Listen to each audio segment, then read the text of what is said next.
হরে কৃষ্ণ। সকলের চরণে জানাই সশ্রদ্ধ প্রণিপাত।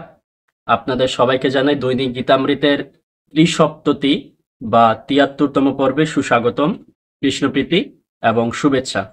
দৈনিক গীতামৃতের আজকের এই পর্বে আমি আপনাদের নিকট আলোচনা করব ভগবদ গীতার দ্বিতীয় অধ্যায়ের সপ্তত্রিংশ বা ৩৭তম শ্লোক নিয়ে।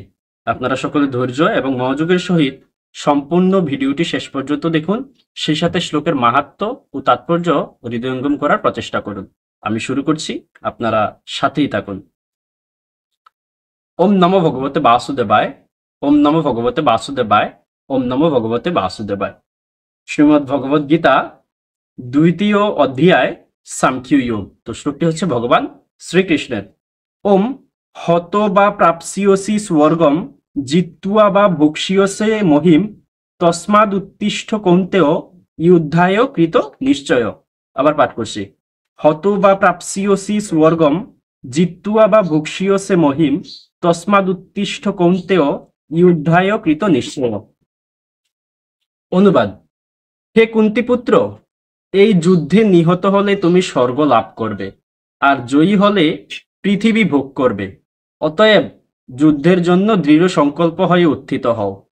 তো এই শ্লোকে ভগবান শ্রীকৃষ্ণ অর্জুনকে প্রথমত কুন্তিপুত্র বা কৌন্তেয় বলে সম্বোধন করছেন এবং তাকে বলছেন যে তুমি যদি এই যুদ্ধে নিহত হও তাহলে তুমি নিশ্চিতভাবে স্বর্গবাসী হবে, আর যদি তুমি এই যুদ্ধে বিজয়ী হও অর্থাৎ যুদ্ধের শেষ পর্যন্ত বেঁচে থাকো তাহলে তুমি পৃথিবী ভোগ করবে বা পৃথিবী শাসন করবে।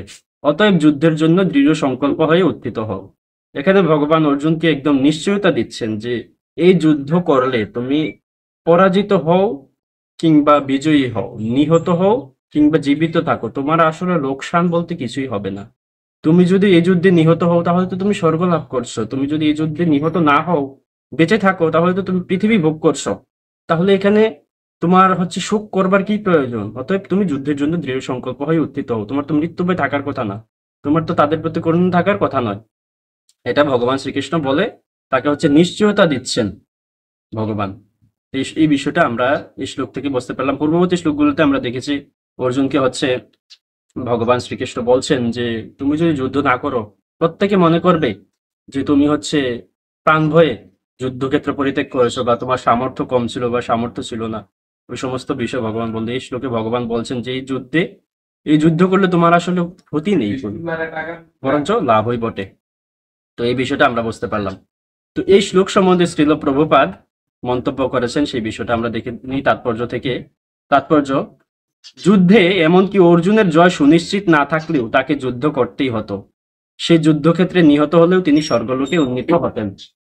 তো এখানে এই তাৎপর্য থেকে আমরা বুঝতে পারলাম যে জয় হয়তো বা জয়ের নিশ্চয়তা ভগবান দিচ্ছেন না, কারণ এটা যেহেতু যুদ্ধ ছিল, আর যুদ্ধ শেষ হওয়ার পূর্বে কখনো তার ফলাফল বলা যায় না, এটা ভগবান বলছেন। তবে যুদ্ধ করলে অর্জুনের কোনো ক্ষতি হবে না, লোকসান হবে না, এই বিষয়ে নিশ্চয়তা ভগবান দিচ্ছেন। এই বিষয়টা আমরা বুঝতে পারলাম। আজ এই পর্যন্তই।